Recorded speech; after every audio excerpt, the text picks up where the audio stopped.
파이썬 코드가 주어졌네요. 첫 번째 문장을 보니까 리스트가 선언이 됐네요. 그렇죠? 리스트의 특징 잠깐 살펴볼까요? 리스트는 일단 순서가 있죠. 그렇죠? 그리고 중복을 허용한다. 리스트의 특징이죠. 파이썬이 맨 처음에 공부할 때 되게 쉽게 느껴지지만 생각보다 까다로운 부분들이 되게 많다는 것을 여러분이 아셔야 돼요. 그래서 기본적인 이 개념이 없으면 굉장히 혼동스러운 부분들이 많아요.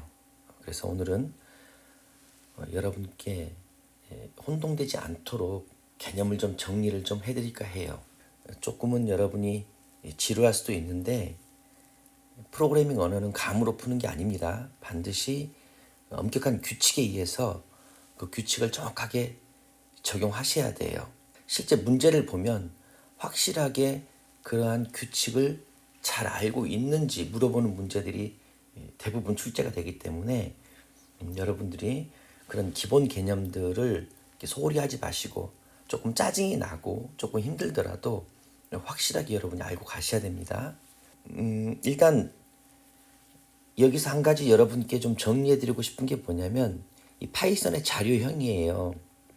여러분들이 파이썬의 자료형을 정확하게 이해를 하고 계셔야만이 이런 유사한 문제가 나오더라도 혼동하지 않고 잘 풀어내실 수가 있습니다. 파이썬의 자료형 하게 되면은 항상 기본 자료형이 있고요.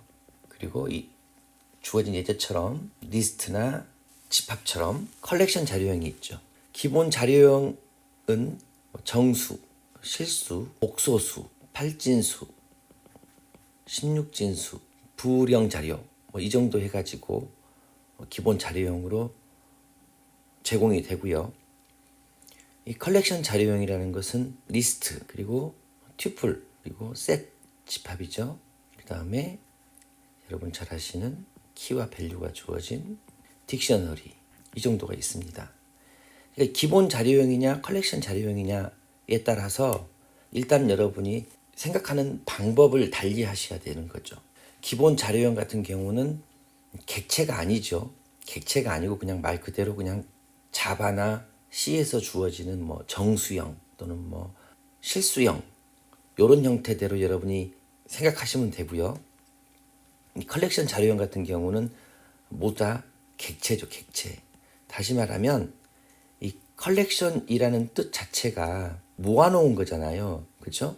뭘 모아놓은 거죠? 얘가 이제 일종의 자료 구조의 알고리즘을 더해서 모아놓은 클래스 집합이에요. 좀 더 쉽게 여러분께 설명을 드리자면은 우리는 그냥 A는 A, B, C, D를 넣어서 단순하게 리스트를 만들잖아요. 그렇지만 이제 파이썬이 뒤에서 얘를 그냥 만드는 게 아니고 이 리스트라는 클래스를 이용해서 객체를 만들어준단 말이에요. 얘를 집어넣어 가지고 메모리에 이렇게 A, B, C, D를 각각 저장한 다음에 A라는 이 참조 변수가 이렇게 가리키게끔 이런 식으로 만들어준단 말이에요. 클래스라는 것은 일종의 설계도잖아요. 그래서 객체를 만들기 위한 설계도고 그 설계도를 이용해서 이렇게 리스트를 만들어줘요. 그러면 여러분 아시다시피 이렇게 객체를 만들 때 객체 지향 프로그램의 특징을 보면은 이 상속이 가능하잖아요.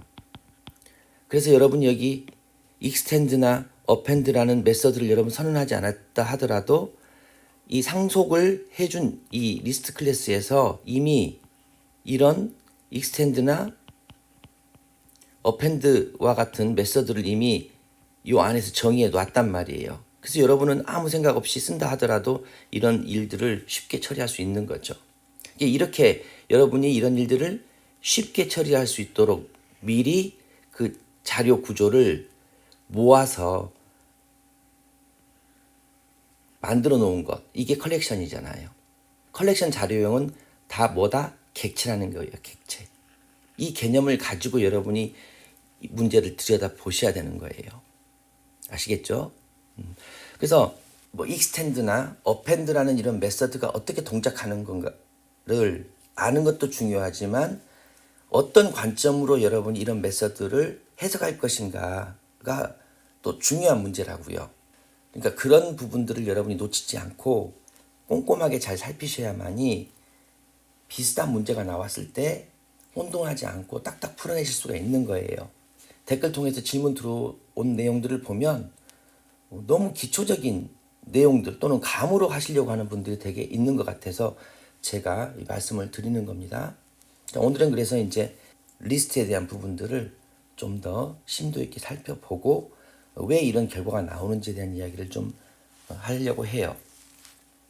좀 지우고 결과를 살펴보도록 하겠습니다. 자, 여기까지 이해하셨을 거라고 생각하고요. 여기 이제 문장을 보시면은 자, 리스트를 만들어서 A라는 이름의 참조 변수가 가리키도록 했어요. 그러면은 일단은 아까 말씀드린 것처럼 이 A라는 참조 변수는 A, B, C, D가 들어있는 곳을 가리키고 있을 거예요. 근데 일반적으로 이제 우리가 설명하기 쉽게 그냥 A, B, C, D가 들어있는 배열과 같이 이렇게 그리게 되는데 실은 배열과는 달라요. 배열과는 다릅니다. 가장 큰 차이점이라고 한다면은 배열은 크기가 고정되어 있지만 리스트는 크기가 고정되어 있지 않습니다. 그리고 배열은 동일한 형태의 자료형만 들어가지만 리스트는 그렇지 않죠. 숫자와 문자 등 그 안에 넣을 수 있는 자료가 제한되지 않습니다. 이런 차이점이 있다는 것도 여러분이 알아두셔야 되는 거고 또 아까도 말씀드렸다시피 리스트는 객체예요. 즉 클래스를 통해서 만들어지게 되고 상속을 받게 되는 그런 기본적인 구조를 가지고 있습니다. 자, 그래서 오늘은 리스트의 실질적인 모양을 제가 이렇게 그려서 여러분께 설명을 드리려고 해요. 그래서 실제로는 여러분이 이렇게 이해를 하고 계셔야 돼요. 여기가 0, 1, 2, 3 이렇게 생각하시고 여기에도 주소가 들어있어 가지고 얘가 A라는 문자에 들어있는 곳을 가리키고 B라는 문자가 들어있는 곳, C라는 문자가 들어있는 곳, D라는 문자가 들어있는 곳을 가리키고 있다. 이렇게 여러분 생각하시면 돼요. 자, 그리고 여기 이제 보면은 extend라는 메서드를 실행했어요. 그리고 여기에 E와 F를 집어넣는데 이게 지금 현재 뭐예요? 여러분 보시기에 괄호 안에 들어있는 게 리스트잖아요. 그렇죠? 그래서 우리가 일단 생각할 때는 얘가 리스트니까 A, B, C, D 하고 이렇게 들어갈 거야 라고 여러분이 생각을 하실 수가 있단 말이에요. 근데 이거는 아니란 얘기죠. 왜냐하면 바로 이 extend라는 메서드의 특징이 있기 때문에 그렇습니다. 이 extend라는 메서드는 이 괄호 안에 뭐가 와야 되냐면은 반드시 이터러블한 데이터가 와야 돼요. 이터러블한 데이터 타입이 와야 돼요. 이게 또 무슨 말이냐면 이터러블이라는 말은 반복 가능한 그런 뜻을 가지고 있잖아요. 반복 가능한 데이터 타입이 와야 된다는 거예요. 좀 더 쉽게 말씀을 드릴게요. 우리가 자료형 중에서 순서가 있는지 없는지를 가지고 이 시퀀스 타입이라고 얘기를 해요. 순서가 있으면은 시퀀스한 타입이다. 이렇게 보통 얘기를 하거든요. 이 대표적으로 뭐가 있냐면은 문자열, 그리고 여기 보여주는 리스트, 튜플 이런 것들이 대표적인 시퀀스 타입이에요. 다시 말해서 얘네들은 시퀀스 타입이라는 것들은 순서가 있고 그리고 정수로 인덱스를 할 수 있어요. 즉 정수를 통해서 접근이 가능하다는 거죠. 그리고 길이가 있습니다. 보통 이게 이제 시퀀스 타입의 기본 특징이에요. 리스트나 튜플 같은 경우는 여러분이 이렇게 많이 이렇게 접해 보시니까 그래 맞다 하는데 문자열 같은 경우 특히 착각하시면 안 되는 게 뭐냐면 여러분 문자열 예를 한번 제가 들어볼게요. 예를 들어서 T라는 기억 장소에 A, B, C를 저장했다 가정합시다. 그 여러분이 실제 파이썬에서 인쇄를 해보세요. 이렇게 T의 0번째 이렇게 돼야 되겠네요. 이게 첨자죠. 인덱스죠. 이게 바로 정수예요. 이게 인덱스고 대괄호 안에다가 0을 집어넣어 가지고 그 순서를 표시해 주는 거죠. 그리고 나면 여러분이 A라는 결과값이 출력되는 걸 볼 수 있어요. 이게 무슨 의미냐면 얘가 T의 0번째 요소고 얘는 T의 첫 번째 요소, 얘는 T의 두 번째 요소라는 뜻이에요.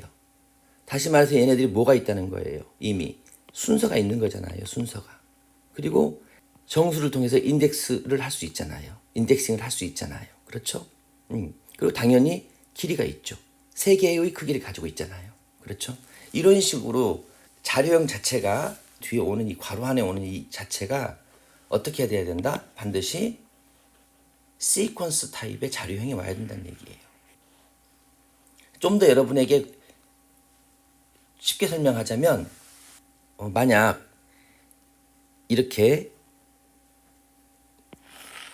여러분이 하나의 리스트를 만들어 놓고 여기에 익스텐드 하고 나서 여기다가 숫자 5를 집어넣어 보세요. 그럼 얘는 무조건 에러예요. 에러. 왜냐하면 얘는 기본 자료형 정수잖아요. 정수형 기본 자료형이잖아요. 그렇죠? 그렇기 때문에 얘는 이터러블 하지 않아요.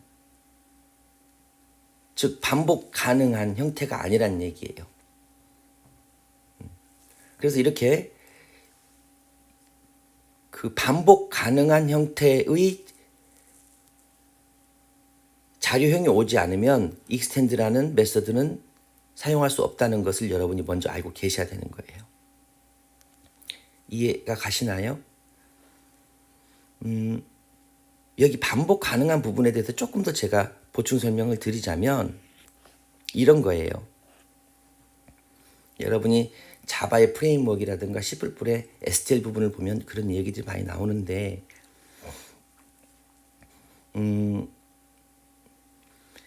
이 리스트는 결국 컬렉션이라는 자료 구조를 정의해 놓은 그 리스트의 클래스를 통해서 상속을 받아가지고 만들어진 리스트잖아요. 즉 얘는 객체잖아요. 그렇죠? 이렇게 객체를 만들면서 여기에 아까 말씀드린 것처럼 데이터하고 알고리즘을 여기에다가 정의해 놓았는데 이때 여기 안에 소위 그 순서를 관리해주는 이터레이트라는 게 있어요. 이걸 만들어 넣어줘요. 그래서 여러분이 이 파이썬에서 포문을 쓰잖아요. 포문 이렇게 예를 들어서 뭐 A, B, C 이렇게 써가지고 프린트 I 하게 되면 여기 A가 차례대로 I에 이렇게 가가지고 순서대로 이렇게 가서 출력이 되는 걸 볼 수 있는데 바로 이 A, B, C가 들어있는 요 부분을 이터레이트라는 게 가리키고 있으면서 이렇게 반복을 한단 말이에요. 이런 식의 자료 구조형을 이터레이블한 데이터 타입이다라고 얘기를 하고 그 안에서 이 순서를 관리하는 이 녀석을 이터레이터라고 이렇게 부르는 거예요. 그래서 이러한 그 용어들에 대해서 여러분들이 명확하게 알고 들여다 보셔야만이 쉽게 여러분이 문제를 푸실 수가 있는 거예요. 이제 여러분이 여기서 만약 이렇게 썼다 가정합시다. A. extend 하고 나서 여기다가 여러분이 이렇게 썼다고 가정합시다. 그럼 어떤 결과가 나올까요? 자, 얘는 일단은 문자 열이잖아요. 얘는 순서가 있는 거죠.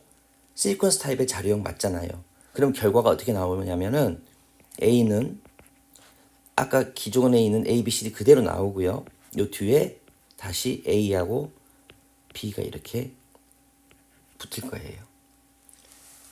자, 이해 가시나요?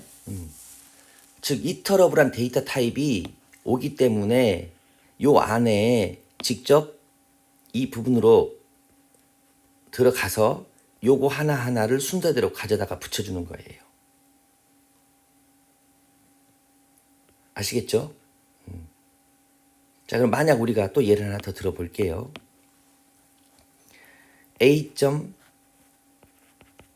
익스텐드 하고 나서 여기에 여기에처럼 이렇게 넣었다고 가정합시다. 그러면 얘는 좀 전에 얘는 문자열에서 안에 있는 요소들을 하나씩 인덱스를 통해서 가져와서 넣었잖아요. 얘는 지금 뭐예요? 얘는 리스트잖아요. 리스트 안에 있는 얘는 0번째 요소고 얘는 첫 번째 요소잖아요. 그래서 얘도 역시 들어가서 하나씩 꺼내다 갖다 붙여준단 말이에요. 확장시켜주는 거죠. 이런 식으로. 그래서 얘가 바로 여기 있는 얘처럼 이렇게 들어가는 것이 아니란 얘기예요. 만약 이런 식으로 집어넣으려면 어떻게 해야 돼요? 그렇죠. A. extend 하고 나서 이렇게 리스트 안에 리스트가 들어있는 것처럼 이렇게 해야만이, 이렇게 써야만이 이런 식으로 들어가겠죠. 이해 가나요? 이게 extend 메서드의 특징이에요. 그래서 extend라는 메서드가 나오면 그 괄호 안에 반드시 이터러블한 데이터 타입이 와야 되지, 그냥 일반적인 이렇게 정수가 오거나 하게 되면 안 되고, 이렇게 문자열이 오거나 이렇게 리스트가 올 때는 그 안에 있는 요소들을 하나하나씩 이터레이터가 접근해서 가져다가 집어넣어 준다는 얘기예요. 이해 가시죠? 자, 지우고 그 다음에 이제 그러면 결과값을 차례차례 또 들여다보면서 설명해 드리겠습니다. 자, 그러면 여러분 여기까지 실행한 결과는 이제 예측하실 수 있겠죠. 이렇게 되겠죠. 그냥 리스트로 바로 제가 표현할게요. 이렇게 기존에 있는 A라는 리스트에다가 E와 F가 각각 분해돼서 들어온다고 했어요. 이렇게 이터러블한 데이터가 오면 그 안에 있는 내용들을 들어가서 차례대로 가져온다. 자, 여기까지는 이제 아시겠죠?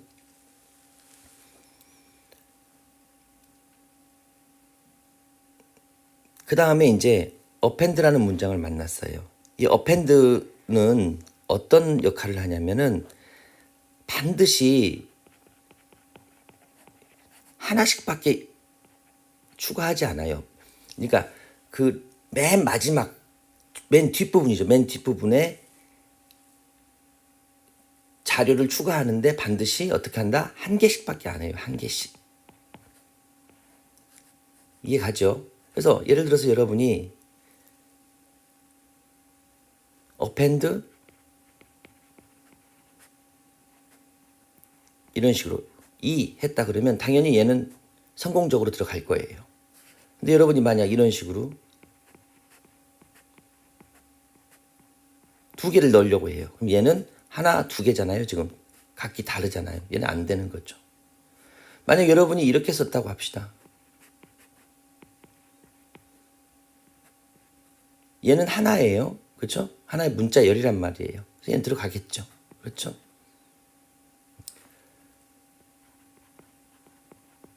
그래서 여러분이 만약 여기다가 이렇게 썼다면 얘는 이 리스트 자체 하나로 보는 거예요. 한 개로. 아시겠죠? 네, 이거 자체를 한 개로 보기 때문에 얘가 통으로 들어가는 거예요. 통으로. 이렇게 통으로. 하나의 통으로. 이해 가시죠? 그래서 이 문장을 수행하고 나면 얘는 항상 하나씩 받고 요 전체를 통으로 생각하시라고 했어요.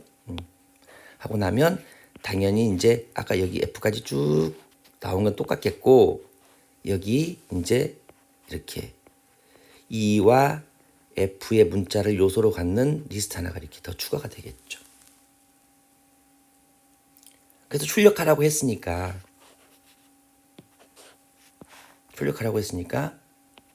여기는 당연히 이렇게 될 거고, 그렇죠? 그리고 마지막에 이제 팝이라는 메서드를 만나서는 맨 마지막에 있는 얘가 튀어나오겠죠. 여러분 보통 팝이나 푸시 동작은 기본적으로 알고 계시죠? 보통 얘네들은 이 스택 구조에서 쓰이는 거잖아요. 그렇죠? 스택 구조. 즉 스택이라는 것은 이렇게 건초 더미를 쌓아둔 것과 같은 그런 형태를 스택이라고 부르잖아요. 그래서 데이터가 뭐 여기에 이렇게 있다고 할 때 보통 푸시라는 것은 입력 동작이죠. 이렇게 집어넣어라. 이게 푸시고 팝은 꺼내라. 여기 팝이죠. 요 어느 한쪽에서만 데이터 입력이 이루어지는데 맨 뒷부분에서 이루어지는 거잖아요. 그렇죠? 그래서 보통 얘를 last in, first out. 가장 마지막에 들어간 게 가장 먼저 나온다 해서 리포 구조다. 이거 배우셨잖아요. 전부 다. 그래서 여기 지금 리스트 같은 경우에는 이 리스트의 맨 마지막이 어느 부분이에요? 여기잖아요. 여기. 근데 얘가 지금 하나의 통이에요. 이게 지금. 그래서 팝을 만나는 순간 얘만 꺼내오게 되는 거죠. 그래서 결과는 어떻게 나온다?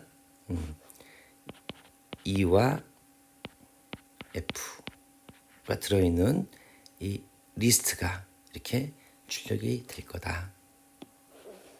자, 이게 답이겠죠. 파이썬은 생각보다 까다롭습니다. 여러분이 기본적인 개념들을 정확히 잡지 않으면 오히려 자바나 C보다 훨씬 골치 아픈 것들이 많아요. 그래서 오늘은 제가 조금 시간이 걸리더라도 이 extend 뒤쪽에 오는 이 이터러블한 데이터 타입 그리고 append라는 이 메서드가 갖는 특징들 여기 정리를 좀 했어요. 여러분들이 조금 귀찮더라도 이런 부분들을 확실하게 한번 정리해 두게 되면 이런 유사한 문제 나오면은 대강 옛날에 했으니까 이렇게 될까요? 감으로 풀지 마시고 반드시 어떻게 원리에 의해서 정확한 규칙에 의해서 여러분이 문제를 푸셔야 됩니다. 자, 시험이 얼마 남지 않은 것 같습니다. 이번에 좋은 결과 있기를 바라면서 오늘은 여기서 마치도록 하겠습니다. 고생 많으셨습니다. 질문은 댓글에 남겨주세요. 또 뵐게요.